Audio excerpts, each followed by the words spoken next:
Hello, my name is Matthew from UVic Aero, and in this video I'm going to give you some tips on how to operate the autopilot during a test flight. Once again, I'm using the Paparazzi autopilot software, and right now I'm simply in the home menu. And so the first thing you're going to want to do is upload the code to the autopilot, and you do that by saying target to AP or autopilot, and then clicking clean and build, and when it's done compiling, press upload. In this video, I'm not actually connected to the plane, and I'm just going to be running a simulation instead. So clean and compile the codes.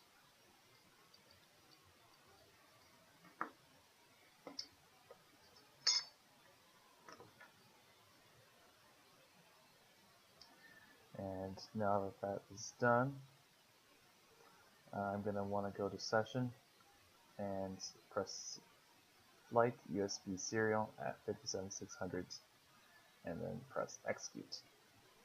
Once again though, I'm using a simulation, and I will set to that instead for this video. And let me get this set up.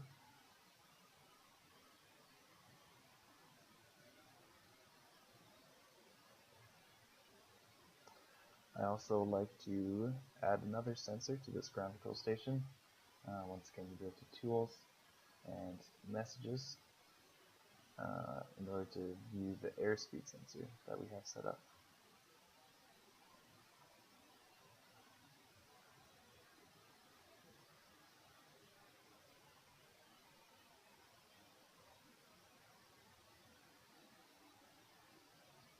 Alright, as you can see here, I created just a simple flight plan at our test field right here.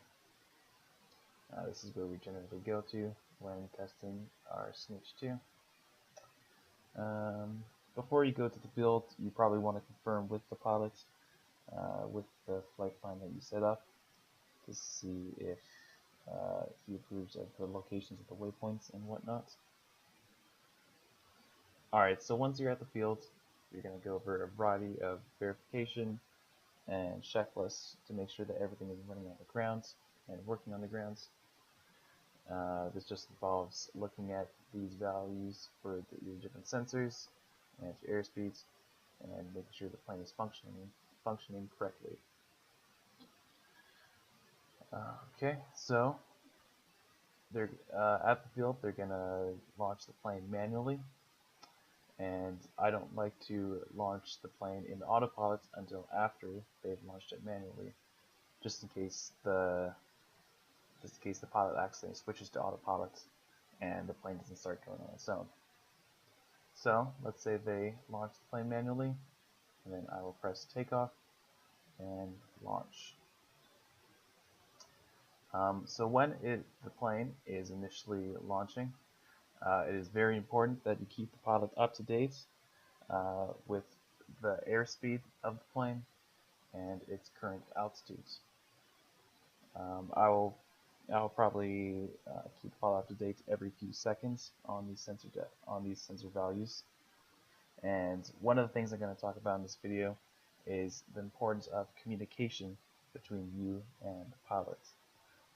Because at different points in time in the flight, he's going to be flying the plane manually, and he is also one of our fail-safes of switching to manual flights if anything is going wrong. So he has to be ready and aware of different sensor values and what is going on with the plane.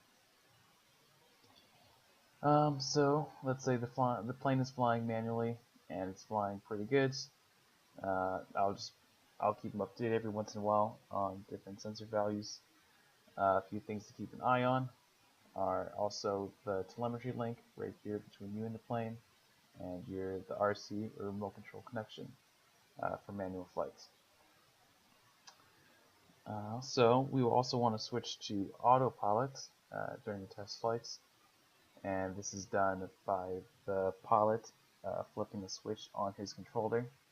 He will let you know when he's going to switch to autopilot, and will ask you if it is a good time to switch to autopilot. So for example, if he's flying south right here, you want to double check that the plane does indeed want to go in the same direction, so that the transition between manual and autopilot is smooth. And once again, during that switch, it's also important to keep them up to date with airspeed values and altitudes, and to confirm that the plane is in fact behaving the way that it should and the way that you specified in the flight plan. Also on autopilot, you want to, whenever you switch tasks or blocks down here, you're going to want to give the pilot heads up and it's a notice that you're going to do so, as well as tell them the instance that you click said task. Just once again keep him up to date with what's going on.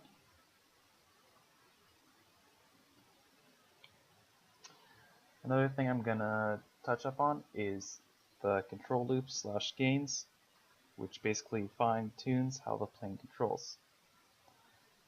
You do that by clicking the settings tab right here, and there will also be a bunch of other tabs. I'm just going to go to control for now, and these are all different ways that you can adjust the plane.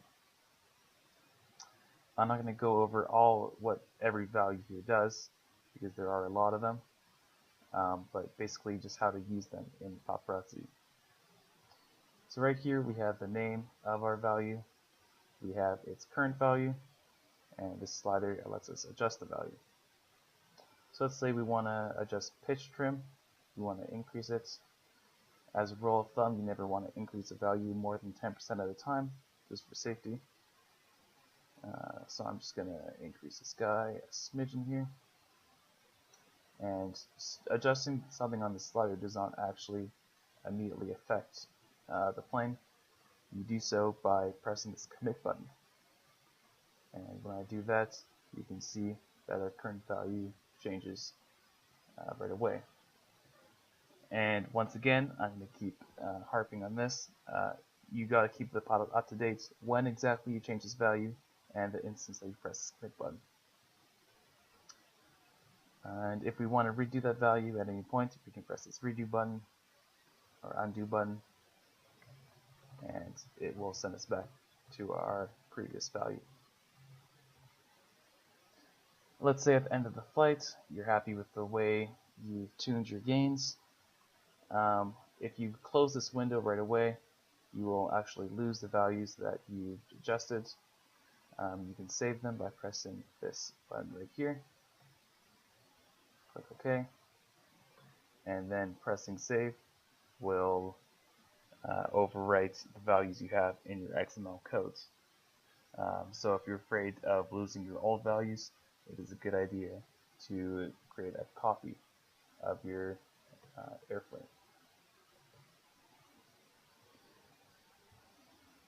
And that just about sums up this video on how to operate the autopilot in the test. After a few flights, this process will become a lot less stressful and eventually enjoyable. So don't worry if it's a little hard at first, but you'll eventually get a hang of it. And thank you for watching this video.